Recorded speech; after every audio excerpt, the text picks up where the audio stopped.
This is how I make a sourdough starter from scratch. We're gonna take half a cup of all-purpose flour in a mason jar and just scoop it right in.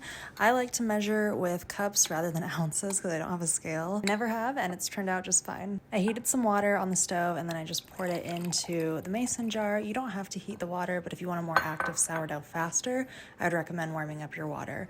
Nonetheless, always use filtered water. Mix these two together and you'll want a pancakey consistency. This one was a little too watery, so I added some more flour, and then once it's that thickness that I want it, it's time to seal the lid and either let it rise on the counter if I'm trying to bake the next day or the next couple days, or I put it in the fridge if I just need to keep it alive. This was the next morning. It hasn't risen a ton, but that's okay, it's brand new, and we do have a little bit of bubbles. I emptied a couple tablespoons out of the starter. You're always gonna wanna empty out just a little bit before you add more in.